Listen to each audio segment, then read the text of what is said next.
하나님을 아는 지식은 아주 큰 복입니다. 존 칼빈은 20대에 불의 역작을 썼는데 20대에 썼어요. 네. 기독교 강렬한 이런 책입니다. 거기서 가장 탁월한 지혜는 하나님을 아는 지식과 그리고 우리 자신을 아는 지식이다.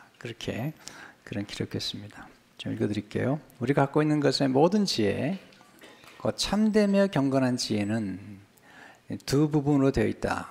그 하나는 하나님에 관한 지식이요, 다른 하나는 우리 자신에 관한 지식이다. 많은 분들이 하나님을 아는 지식에 대한 경험이 부족하기도 하고요.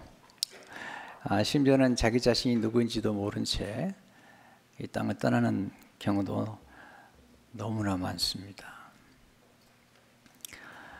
하나님을 아는 그런 지식이라는 것은 경험적인 것이며 관계적인 것이죠. 내가 하나님을 만나고 경험함으로 누리는 혜택을 통해서 우리는 하나님이 어떤 분인가를 경험을 하게 됩니다. 그렇게 경험했던 사람 중 하나가 다윗입니다. 하나님을 만나서 하나님을 알고 경험하면서 그가 고백한 고백이 오늘 시편 34편 8절의 고백이죠. 너희는 여호와의 선하심을 맛보알지어다. 그에게 피하는 자는 복이 있도다. 본인이 하나님의 선하심을 맛보 알았고요. 또 본인이 하나님께 피함으로 복을 받았어요. 그런 까닭에 모든 백성들에게 하나님의 선하심을 맛보 알라고 초청을 하고 있는 것을 보게 됩니다. 오늘 여기서 배우는 하나님에 대한 지식 첫 번째는 하나님은 선하신 분이시다라는 뜻이죠. 선하시다 또는 좋으시다. God is good 이라는 뜻이죠. 부자 청년이 예수님께 와서 선한 선생이여 라고 얘기할 때 예수님께서 그에게 놀라운 말씀 주시죠. 누가복음 18장 19절에 보니까 예수께서 이르시되 내가 어찌하여 나를 선하다 일컫느냐. 하나님 한 분 외에는 선한 이가 없느니라. 인간은 원죄를 가지고 태어나기 때문에 선함이 없다는 거죠. 하나님만이 선하시다. 인간은 오히려 악하죠. 사도 바울은 굉장한 영적인 거장이라고 할 수 있잖아요. 그런데 그가 고백한 것이 얼마나 겸손한지, 그리고 얼마나 솔직하고 얼마나 자기 자신을 깊이 보았는지 알고 있는지. 로마서 7장 18절에 보면 내 속 곧 내 육신에 선한 것이 거하지 아니한 줄을 아노니 원하면 내게 있으나 선을 행하는 것은 없노라. 더 괴로운 것은 선을 행하는 것을 원하지만 선을 행하기보다는 악을 행하는 거예요. 로마서 7장 19절 20절을 보게 되면 내가 원하는 바 선을 행하지 아니하고 도리어 원하지 아니하는 바 악을 행하는도다. 만일 내가 원하지 아니하는 그것을 하면 이를 행하는 자는 내가 아니요 내 속에 거하는 죄니라. 자기 안에 죄가 있고 자기 안에 악이 있다는 것을 알게 되는 거죠. 여러분 그런 경험하시잖아요. 결혼생활 하신 분들 대부분이 서로 부부가 마음속으로는 내가 오늘 집에 들어가면 잘해줘야 되겠다라고 들어갔는데 그냥 보는 순간 그 생각이 싹 드러나는 거죠. 네.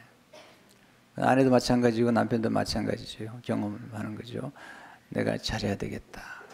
근데 내가 잘해야 되겠다는 생각과는 거꾸로 하고 있는 우리의 모습들을 보게 되죠. 이런 경험들을 많이 하는 거죠. 그래서 우리 인간 속에 늘 선한 싸움을 싸워야 되죠. 우리 안에 있는 내 안에 있는 악을 이기는 것, 내 안에 있는 죄를 이기는 게 좀 어려운 거예요. 그래서 가장 위대한 승리는 자기를 이기는 거예요. 자기 안에는 악을 이기고 선을 도모하는 것. 바울이 그 생의 마지막에 내가 선한 싸움을 싸우고, 그리고 그런 악에 대해서 늘 이렇게 표현하잖아요. 내가 날마다 죽노라. 왜냐하면 우리 안에 죄성이라는 게 있어서 마치 어린아이들이 태어나면 치아가 없지만 조금 지나면 치아가 나오는 것처럼 그렇게 착하던 어린아이들이 갑자기 사춘기가 되면 이상한 짓을 하잖아요. 우리 안에 죄성이라는 게 있어서 그런 것이죠. 근데 다윗은 그럼에도 불구하고 그의 생에 그를 따라다녔던 게 있는데, 그럼에도 불구하고 따라다녔던 게 하나님의 선하심과 인자하심이라는 거죠. 그러니까 경험하는 거죠. 시편 23편 6절에 보면 내 평생의 선하심과 인자하심이 반드시 나를 따르려니 나를 쫓아 다닌다는 거죠. 내가 여호와의 집에 영원히 살리로다. 이 선하심, 하나님 선하심이 나를 따라다녔다. 선하다는 말이 뭘까? 이 단어 속에 엄청난 부유함이 담겨 있는 거죠. 우리는 단어 하나 속에 담긴 말할 수 없는 함축적인 의미들이 있다는 것을 잊어서는 안 되죠. 특별히 하나님의 선하시다. 하나님의 여러 가지 성품 가운데 이번 한 주간 동안, 그리고 몇 주간 동안 계속 저희 마음에 와서 저를 움직이는 것 중에 하나님의 선하시다는 거죠. 선하다는 단어를 찾아보니까 선하심이란 히브리어로 토브라는 단어예요. 이게 얼마나 풍성한 단어인지요. 이 단어는 도덕적으로 선하다는 뿐만 아니라 모든 좋은 것, 탁월함, 아름다움, 부요함, 복됨, 행복함, 친절함, 풍성함, 유익함, 은총, 혜택이라는 거. 그러니까 이 토브란 한 단어를, 히브리어 단어를 제가 성경을 검색해 보니까요. 요즘 이제 검색 시스템이 달려있기 때문에 보니까 이 단어가 문맥에 따라서 아주 다양하게 쓰여지는데, 이 모든 좋은 것들이 이 선하심이라는 토부에 담겨 있는 거죠. 예를 하나 들면요, 요셉이 바로의 꿈을 해석해 주잖아요. 근데 7년 풍년과 7년 희년 얘기할 때 거기 두 가지 심볼이 나오죠. 하나는 충실한 곡식이 나오는 충실한 곡식. 근데 그 충실하다는 단어가 토부예요. 또 하나는 이제 살찐 암소와 파리한 암소가 나오는데 그게 살찐이라는 단어도 토부라는 단어죠. 여기서 뭐 그런 모든 것들을 다 다룰 수는 없고요. 한 세 가지만 접근해 보면, 첫째, 하나님의 선하심은 하나님의 행복에 있다는 거죠. 하나님의 행복하신 분이시다. 이 토부란 단어가 제일 먼저 등장하는 게 창세기 1장에 반복해서 등장하는데, 특별히 창세기 1장 3절 4절을 보게 되면 하나님 이르시되 빛이 있으라 하시니 빛이 있었고 빛이 하나님이 보시기에 좋았더라. 여기 좋았다는 단어가 토부란 단어죠. 하나님 보시기에 좋았다는 뜻은 뭐냐면 행복하다는 뜻이죠. 하나님 만드시 바라보시면서 와, 행복하다. 하나님이 우리에게 주신 모든 말씀은 행복을 위해 주신 거예요. 우리는 가끔 하나님이 우리를 힘들게 하려고 이렇게 말씀을 주지 않나 생각하는데 절대 그렇지 않습니다. 신명기 10장 10절을 보게 되면 내가 오늘 내 행복을 위하여 내게 명하는 여호와의 명령과 규례를 지킬 것이 아니냐. 우리 행복을 위해 주신 거예요. 하나님은 우리가 하나님의 행복을 받아들여서, 그리고 진정한 축복과 행복 속에 들어가기를 원하시죠. 하나님은 우리가 행복할 때 제일 좋아하세요. 그런데 우리 인생의 행복을 완전히 깨뜨려 버린 게 누구냐면 죄거든요. 원죄라는 거죠. 우리가 원죄를 많이 하는데요. 원죄 이전에 원복이 있었습니다. 원복. 오리지널 신 이전에 오리지널 블레싱, 오리지널 해피니스가 있었던 거죠. 근데 이 하나님의 원복과 원행복을 무너뜨렸던 게 죄라는 거죠. 근데 이걸 회복하기 위해서 주님이 오셔서 우리를 다시 한번 십자가에서 이 모든 행복들을 회복시켜 주는 것을 보고, 두 번째 하나님의 선하심은 하나님의 아름다움에 있는 거죠. 하나님의 아름다우신 분이죠. 이 토부란 단어가 문맥에 따라 쓰여질 때 아름답다고 할 때 많이 쓰여지는데, 창세기 4장 16절을 보게 되면 이게 리브가에 대한 얘기, 이 소녀는 보기에 심히 아름답고 아리답고, 여기 아름답다라고 할 때 토부란 단어예요. 땅도 아름다워. 신명기 3장 25절을 보게 되면 구원이 나는 나를 건너게 하사 여단 저쪽에 있는 아름다운 땅, 아름다운 산과 레바논을 보게 하옵소서 하되, 이게 아름답다는 이 단어가 이게 토부란 단어예요. 곧 아름다움과 그리고 이 조언이라는 것은 우리에게 혜택을 부여해 주는 거예요. 하나님은 아름다우시기 때문에 아름다운 걸 굉장히 좋아하세요. 우리는 아름다움을 보면 행복하잖아요. 와, 좋다. 아름답다. 네. 다윗은 하나님의 아름다움을 경험한 다음에 시편 27편 4절에서 이렇게 얘기하잖아요. 내가 여호와께 바라는 한 가지 것을 구하려니 곧 내가 내 평생에 여호와의 집에 살면서 여호와의 아름다움을 바라보며 그의 성전에서 사모하는 그것이라. 하나님의 아름다우신 걸 알았고 하나님의 이름이 아름다운 걸 알았고 하나님이 만드신 모든 만물 속에서 하나님의 뷰티, 하나님의 아름다움을 보게 된 거죠. 시편 8편 1절에 보니까 여호와 우리 주여 주의 이름이 온 땅에 어찌 그리 아름다우신지요. 주 영광이 하늘을 덮었나이다. 실제 하나님 선하심은 좋은 곳으로 우리를 축복하심이었습니다. 보세요. 이 선하심과 좋은 것, 영어로는 good이잖아요. good. 예, 좋은 것이죠. 좋으신 하나님. God is so good 이런 말 쓰잖아요. 하나님은 좋은 분이세요. 그리고 좋은 걸 주기 원하시죠. 좋은 것을 가진 분만이 좋은 걸 줄 수 있는 거예요. 시편 103편 5절을 보게 되면 좋은 것으로 내 소원을 만족하게 하사 내 청춘을 독수리같이 새롭게 하시는도다. 좋은 것뿐만 아니라 더 좋은 걸 주기 원하시죠. 주님이 오셔서 주신 말씀 가운데 마태복음 7장 11절을 보시면 너희가 악한 자라 더 좋은 것으로 자식의 줄 알거든. 보세요. 대단히 중요한 말씀입니다. 악한 자라도 좋은 것으로 자식일 줄 알거든. 하물며 하늘에 계신 너희 아버지께서 구하는 자에게 좋은 것으로 주시지 않겠느냐. 좋은 것 중에 가장 좋은 건 복음이죠. 복음은 좋은 소식, 복된 소식, 아름다운 소식. 그래서 복음이 우리에게 유익한 거죠. 이사야 52장 7절을 보게 되면 좋은 소식을 전하며 여기 좋은, 이게 토부예요. 평화를 공포하며 복된 좋은 소식을 가져오며 이게 얼마나 복되면 반복해서 복된 좋은 소식을 가져오며 구원을 공포하며 시온을 향하여 이르기를 내 하나님이 통치하신다는 자의 산을 넘는 발이 어찌 그리 아름다운가. 예. 우리가 복음의 영광을 알고 이 복음을 정말 알고 복음이 주는 혜택을 안다면 우리는 흥분할 수밖에 없죠. 근데 이 복음 가운데 가장 좋은 소식, 우리에게 가장 좋은 걸 주신 분이 준 게 뭐예요? 하나님은 좋은 것에서 더 좋은 것, 그리고 최상의 것을 주시는데 신약에 보게 되면 하나님이 예수님을 보내시죠. 그리고 우리에게 주시는 또 하나의 좋은 선물인데 성령님이시라는 거죠. 누가복음 11장 13절을 보면 내가 악할지라도 좋은 것을 자식일 줄 알거든 하물며 너희 하늘 아버지께서 구하는 자에게 성령을 주시지 않겠느냐 하시니라. 마태복음 7장에 나와 있는 좋은 것이 누가복음은 성령이시다. 그래서 저나 에드워즈는 모든 하나님 주신 선물의 총체가 있다면 그것은 성령이시다는 거죠.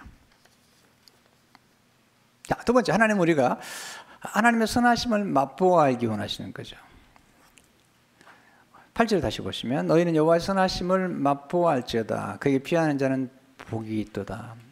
이 맛보아라는 단어가 굉장히 중요한 거죠. 경험적으로 아는 것이죠. 히브리어 보니까요. 맛보아라는 히브리어는 탐이라는 뜻인데요. 맛보다는 뜻과 함께 맛을 봄으로써 분별하다, 깨닫다라는 의미를 품고 있어요. 맛을 보면서 아 그렇구나, 아 그 맛이구나. 우리는 어릴 적에 경험했던 그 맛을 평생 잊지 못하고 그리워해요. 특별히 어릴 적에 엄마가 만들어준 음식이나 또 엄마를 통해서 먹었던 음식에 대한 그 몸 전체에 스며들어 있는 그 맛의 향수가 늘 있는 거죠. 그래서 결혼한 후에도 늘 이런 표현을 자주 쓰죠. 아내를 앞에 앉혀놓고 이 맛이 아니야.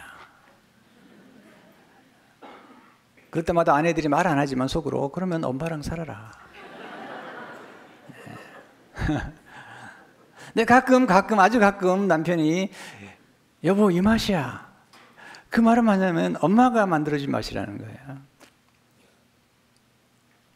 이게 우리 존재 속에 스며들어요. 그러니까 다윗이 지금 하나님께서 하나님 선하심을 경험하면서 깨달은 게 뭐냐면 하나님의 선하심을 맛보면서 하나님의 선하심은 이런 거구나. 그러니까 시편 33편에 보면 이 시편의 제목이 나오죠. 제목이 나오는데 시편 33편의 제목은 다윗이 아비멜렉 앞에서 미친 채 하다가 쫓겨나서 지은 시예요. 그러니까 다윗이 추적을 받죠. 다윗이 이제 사울왕의 추적을 받는 중에 사울왕의 칼을 피해서 도망간 것이 아기스 왕이거든요. 거기 가가지고 아기스 왕이 들켰어요. 자기 본의 정체를 들킨 다음에 나중에 그를 죽이려고 그러니까 이 침을 질질 흘리면서 손으로 대문짝을 그으면서 그리고 미친 척 하는 거죠. 그랬더니 아기스 왕이 이 미친놈을 나한테 들어왔냐고 쫓아내보내라고. 그래서 그 아기스 왕을 피해서 살아남은 바로 그때 지은 시가 바로 이 시인데 하나님이 나를 지켜주셨다는 거죠. 그래서 선하심을 맛보아 알았다는 거죠. 자, 여기서 우리 인생 가운데 그러면 선하심을 맛보아 알 수 있는 길이 뭘까? 어떻게 하나님이 우리의 삶 가운데 선하시다는 것을 아셨을까? 굉장히 중요한 건데요. 오늘 이 말씀이 정말 복이 되리라고 생각했는데요. 이 말씀을 알고 실천만 할 수 있다면 여러분은 정말 놀라운 경험을 할 거예요. 첫 번째는 뭐냐면 하나님의 선하심을 맛볼 수 있는 길은 뭐냐면 하나님이 우리 생의 모든 사건과 또 우리를 괴롭혔던 모든 사람들과 또 우리 인생 가운데 경험했던 모든 실수와 모든 실패까지라도 모든 것을 합력해서 선을 이루신다는 거예요. 하나님의 선하신 손길로 말미암아 하나님의 선하신 손길, 선함은 굉장한 파워가 있는 거죠. 그 파워는 뭐냐면 우리 생애 가운데 경험한 모든 사람들이 우리를 괴롭히고 우리를 욕하고 우리를 멸시하고 또는 우리를 망가뜨리려고 했던 모든 사건들까지도 하나님의 선한 손이 함께 하실 때 합력해서 이룬다는 거죠. 로마서 8장 28절을 보게 되면 우리가 알거니와 하나님을 사랑하는 자 그의 뜻대로 부르시는 자들에게는 모든 것이 합력하여 선을 이루느니라. 다윗이 경험한 거예요. 사울 왕이 그렇게 못살게 하잖아요. 네. 그렇게 괴롭히잖아요. 그것도 자기 장인이에요. 근데 그렇게 죽이려고 그러는 거예요. 그것도 10여 년 동안 계속 괴롭히는 거죠. 그런 과정을 통해서 아둘람 굴에 숨기도 하고 그 다음에 유다 광야에서 유리하면서 고통을 많이 겪죠. 근데 그런 과정을 통해서 다윗은 훌륭한 왕이 되는 그릇을 탁 갖게 됩니다. 나중에 그 모든 과정 속에서 놀라운 하나님의 뜻을 발견하게 되죠. 요셉 보세요. 그 형들이 얼마나 그를 미워해요. 그래서 그 옷을 찢고 그의 꿈을 찢고 그리고 그를 팔고 애굽에 내려가죠. 아버지가 생이별하고 자기의 사랑하는 동생과 벤자민과 이별을 하잖아요. 생이별을 하고요. 그리고 끌려갔는데 거기서 또 보디발의 아내를 만나가지고 그 유혹을 물리친 것 때문에 감옥에 들어가잖아요. 근데 여러분 아시잖아요. 그 모든 것이 합력해서 그 군무침을 내게 되고 많은 사람들을 생명을 살리는 역사가 나타나죠. 그래서 이 고백이 뭐죠? 창세기 50장 10절을 보게 되면 이게 그거예요. 당신 나를 헤아려 하였으나 하나님은 그것을 손으로 바꾸사 오늘과 같이 많은 백성의 생명을 구원하게 하시려 하셨나니. 자, 여러분 오늘 어떤 사건을 경험하든 여러분이 어떤 실패나 또는 여러분을 괴롭히는 사람들이나 또는 예상하지 못했던 질병이나 여러 가지 것들이 우리의 삶에 찾아왔다 할지라도 우리가 반드시 믿어야 할 건 뭐냐면 하나님의 선하신 손길 안에서 이 모든 것이 합력하여 선을 이룰 거라고 믿는 거죠.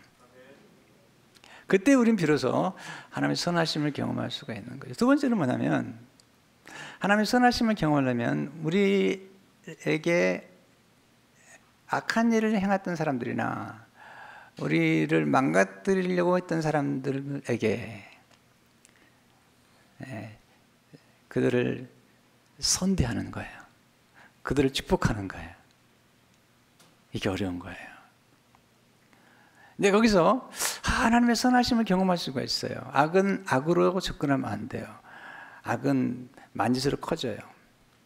악한 사람을 악으로 이기려고 그러잖아요. 그럼 내가 악해지는 거예요. 그래서 하나님께서 막는 거예요. 그러지 말라는 거예요. 이해가 안 되는 것 같은데 악은 똥 같은 거예요. 악을 물리치려고 똥을 만지면 내가 똥이라는 거예요. 그러니까 이제 다윗의 위대한 점은 그런 거거든요. 자기를 그렇게 괴롭히는 사울 왕을 그건 악했던 거거든요. 하나님이 떠나니까 교만해지고 어리석어가지고 그런데 그리고 시기하고 질투하고 그런 거잖아요. 그런데 사울을 죽일 수 있는 기회가 여러 번 있었지만 다윗은 사울을 죽이지 않습니다. 한 번은 굴이 있는데 다윗과 그의 동료 굴이 있는데 사울 왕이 다윗을 추적하다가 갑자기 용변이 마려웠어요. 그래서 굴 속에 들어가가지고 이제 용변을 보는 거죠. 여러분 용변을 볼 때는 무장을 풀어요, 안 풀어요? 네, 잘 못 알아들은 것 같은데 또 설명을 해야 되겠네요. 근데 거기서 다윗과 함께 있던 동료들이 말하는 거죠. 죽입시다. 심지어 이렇게 표현하죠. 하나님이 주신 기회 아닙니까? 다윗이 아니다. 그걸 죽여서는 안 된다. 하나님이 기름 부으셨다. 만지지 마라. 그리고는 겉옷만 살짝 빼죠. 그리고 또 성경에 보면 그가 왕의 겉옷을 살짝 뺀 것까지도 가슴 아파했다. 그리고 왕이 나간 다음에 멀리서 왕이 얘기합니다. 옷자락을 보여주면서 오늘 내가 왕을 죽일 수 있는데 왕이시여 왜 나 같은 사람을 죽이려고 합니까? 이 다윗이 얼마나 겸손한지 이 벼룩본따 못한 나를 왜 왕께서 나를 괴롭히십니까? 그때 왕이 놀라운 얘기를 합니다. 자기를 죽일 수 있는데 자기는 그렇게 학대하는데 자기를 선대하는 다윗을 향해서 기가 막힌 얘기를 하죠.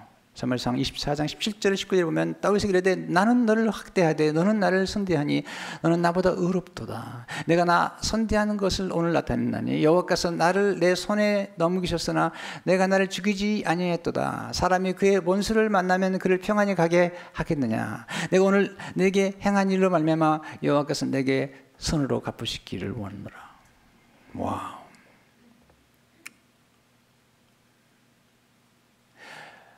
요셉의 형제들 아시잖아요. 근데 요셉의 형제들이 그를 그렇게 죽이려 했지만 요셉은 형제들을 용서하고 축복하고 그리고 무한한 선을 베풀었거든요. 성경은 분명히 우리에게 가르쳐주죠. 로마서 12장 10절에 보면 아무에게도 악을 악으로 갚지 말고 모든 사람 앞에서 선한 일을 도모하라. 21절에 악에 지지 말고 선으로 악을 이기라. 인류 역사상에요, 악이 승리한 적은 없어요. 악이 강하게 보이지만 악이 승리하지 못해요.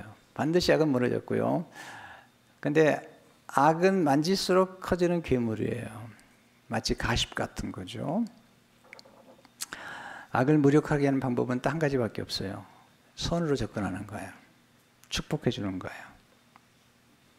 근데 많은 분들이 이거 잘 못해요.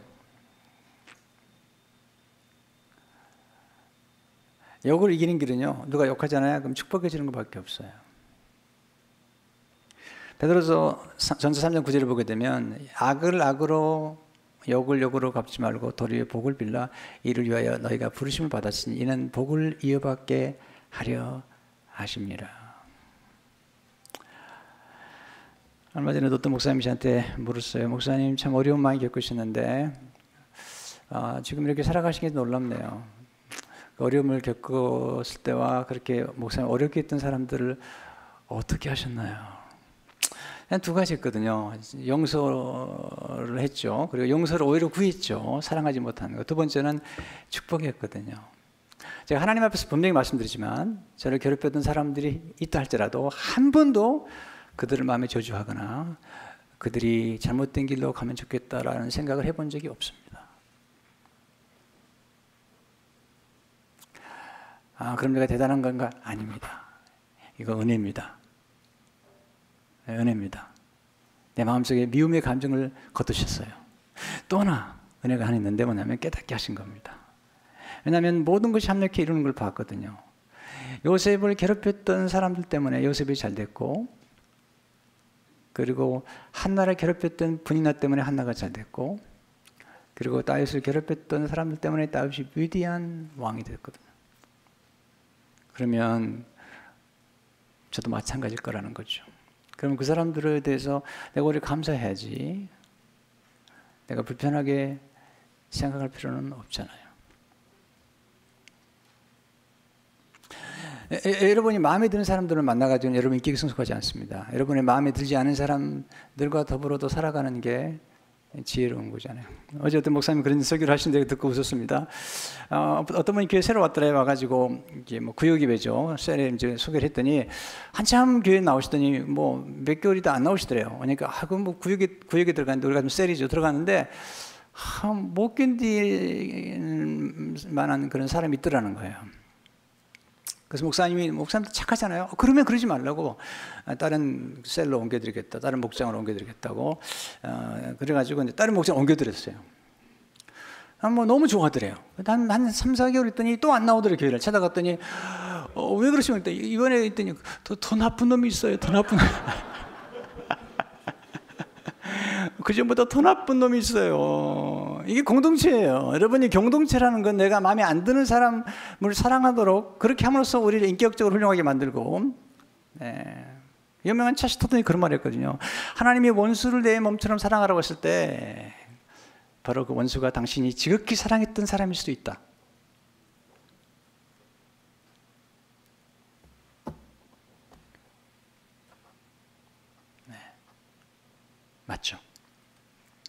그런 면에서 우리 하나님의 선하심을 경험하려면 우리 힘들게 하고 우리 어렵게 한 사람들을 향해서 복을 빌어주고 선대하고 잘 되게 하는 거죠.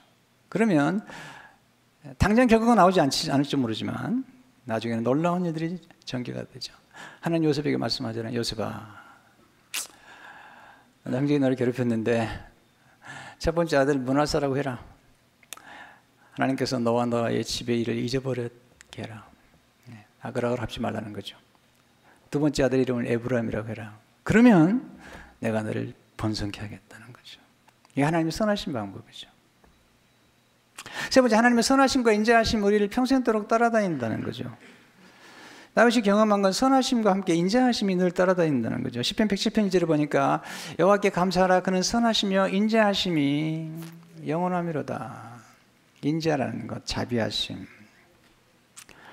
다윗이 고백한 거죠. 시편 23편 6절에 보면 내 평생의 선하심과 인자하심이 반드시, 이게 중요한 단어입니다. 반드시 surely 나를 따르니 내가 여호와 집에 영원히 살리로다.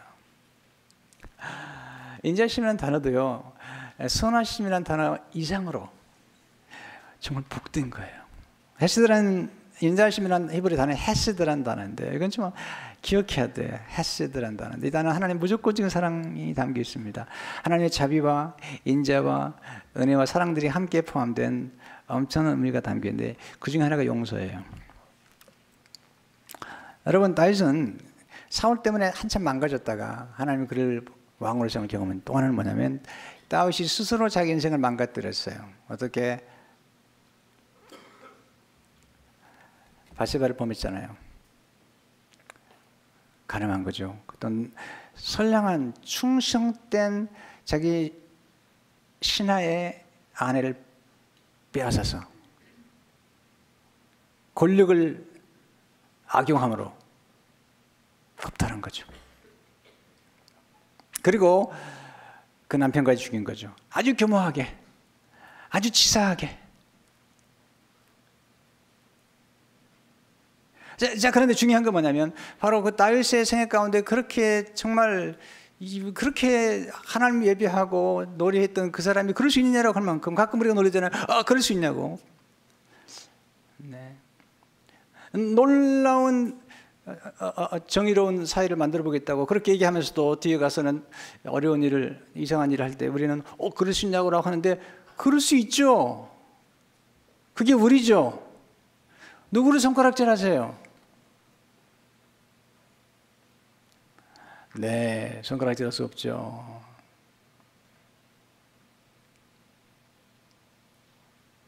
그래, 억지로 하는 건 다 미투 운동으로 나타나고 합의적으로 결혼한 남자들이, 결혼한 여자들이 합의적으로 그렇게 많은 죄가 이르는데 그것은 괜찮은 건가요?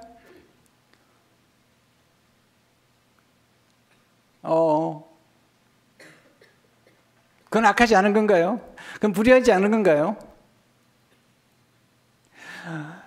우리는 지금 정말 총체적으로 타락했는 세상 속에 살고 있는 거예요.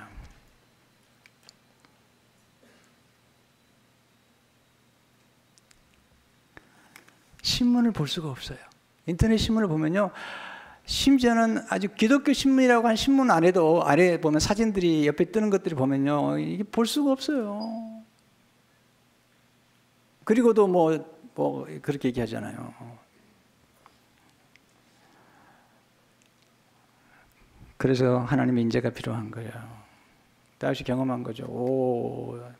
본인이 망가뜨린 인생을 하나님의 인재가 따라다니면서 치우는 거예요. 우리 자녀들이 망가뜨리면 부모가 따라다니면서 도와주는 것처럼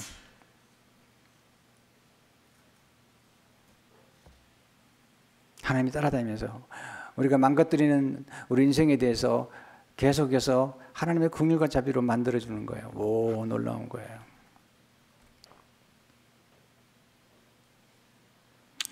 이번에 컬링 게임이라는 게 있었잖아요.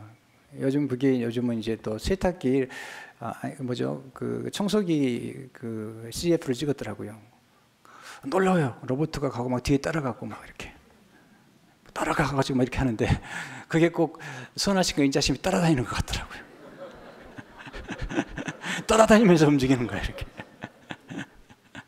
네. 거기 누르려고 막 이렇게 하기도 하고 막 이렇게 하기도 하는데 하나님 그러신 거죠. 우리가 망가뜨려 놨는데 하나님이 따라다니면서 우리를 공일해 계시는 거야.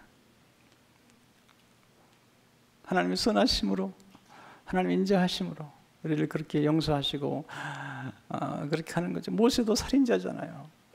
바울도 살인자잖아요. 왜 하나님께서 도대체 그런 사람을 쓰시는 걸까요? 우리가 손가락질 할 수 없는 거죠. 왜냐하면 하나님께서 그리하심으로 하나님의 선하심과 인자하심을 드러내는 거죠. 가장 교만한 사람이 누군지 아세요? 스스로가 완전하다고 생각하는 사람이에요. 여러분, 스스로가 겉으로 완전하다고 생각하는 사람들 치고 이거 보세요. 사고칩니다. 왜 하나님께서 다윗의 죄를 그대로 돌렸어요? 왜 아브라함이 거짓말한 죄를 그대로 뒀을까요? 왜 모세가 사람 증언을 그대로 뒀을까요? 그게 뭐냐면 인간이라는 거죠. 그걸 인정해야만이 거기서 우리가 십자가와 하나님의 은혜를 사모하게 되는 거잖아요. 요즘 대단해요.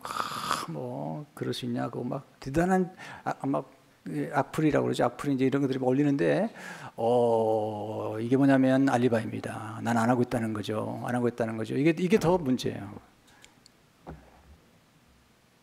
진짜로 안 하는 사람들은 말하지 않습니다. 가는 민자에 붙잡혔던 여인에게 돌을 들었던 모든 사람들이 한 사람도 치지 못했어요. 네. 성경은 맞는 거예요. 의인 없나니 하나도 없다는 거예요.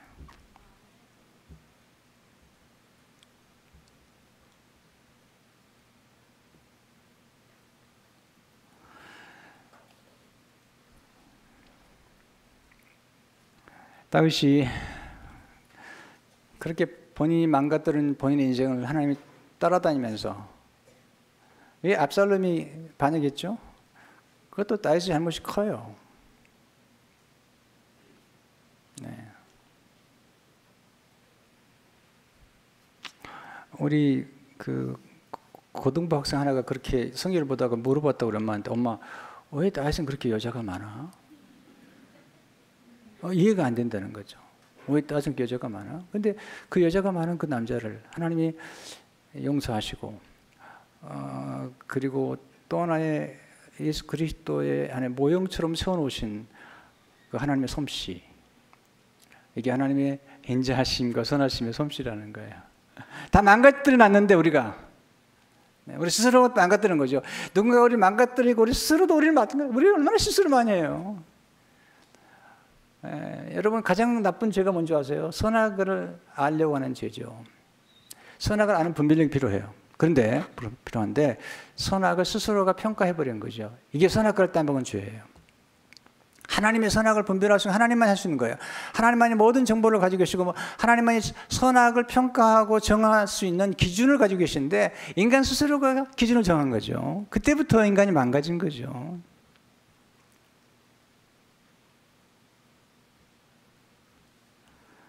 그래서 우리가 하나님의 선하심과 인자하심 없이는 정말 살 수 없습니다.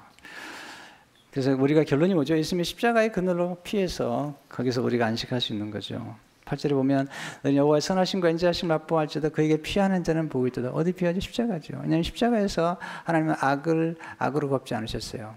우리가 죄악을 범했는데 그 죄악을 예수님께 대신 감당케 하시고 우리에게는 의와 축복을 주셨어요. 그래서 원복으로 우리 회복시켜 주신 거죠. 이제 그럼 여기서 이제 궁금한 게 하나 있습니다. 하나님의 선하심과 인자하심 풍부한데 어떤 사람에게 주시는 걸까? 간단합니다. 그 선하심과 인자하심을 가까이 하는 사람. 자, 에서와 야곱이 누가 잘못된 거죠? 에서가 도덕적이에요? 야곱이 도덕적이에요? 에서가 훨씬 도덕적이죠.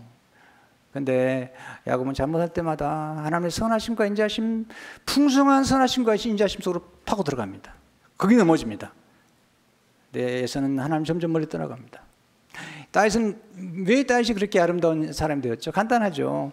그 선하심과 인자심에 자꾸 들어감으로써 하나님이 그를 정화시키고 성화시켜서 그를 아름답게 만드는 거죠. 그러면 가장 무서운 죄가 뭘까? 하나님을 떠나는 거죠. 하나님처럼 되려고 하는 거죠. 그래서 가장 큰 죄는 교만하다는 거죠. 하나님의 선하심과 인자하심 없이는 우리는 다 진멸될 수밖에 없어요. 예레미야 예가 3장 22절 들으면 여호와의 인자와 공의를 무궁하심으로 우리가 진멸되지 아니함이니이다. 이것들이 아침마다 새로우니 주의 성실하심이 그리스도소이다.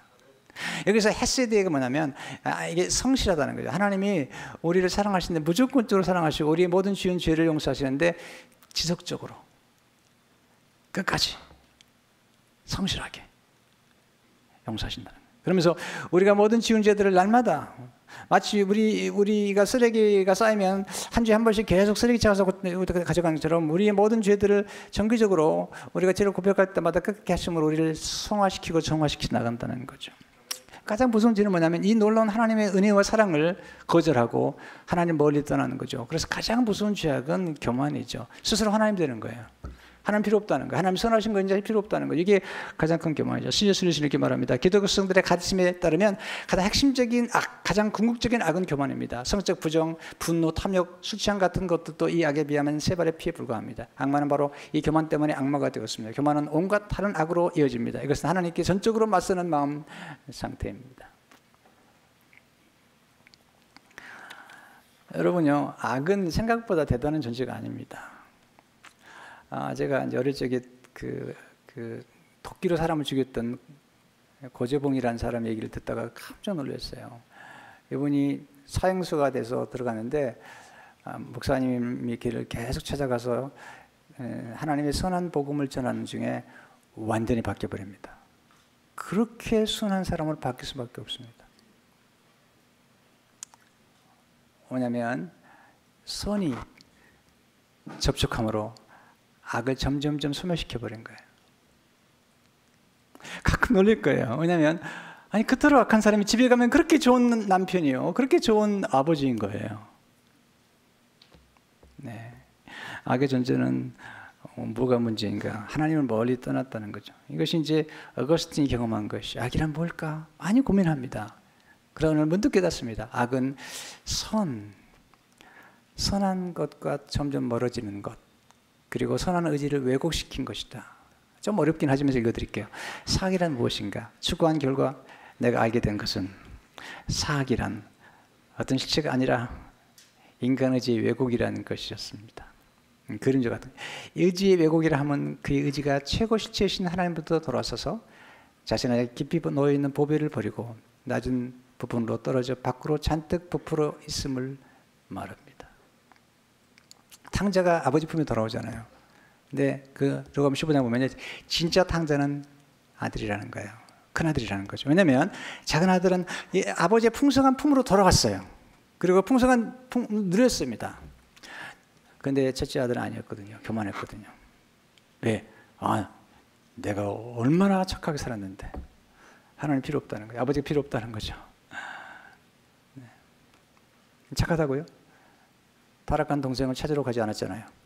이게 모순이에요. 네. 스스로 착하다고요? 아버지 시킨 대로 했다고요? 아니죠. 아버지 마음 뭐죠? 아버지 마음은 동생 좀 찾아오라는 거예요. 우리 인간의 가장 큰 죄는 선악을 따먹음으로 스스로가 선악을 평가하고 판단함으로써 수많은 오해를 낳고 있는 거예요. 수많은 오해를 낳고 있는 거예요. 조금 보류하세요. 평가를 좀 보류하세요. 하나님께 맡기세요. 여러분, 하나님은 선하신 분이세요. 그래서 악한 자나 선한 자에게 모두 해를 내려주세요.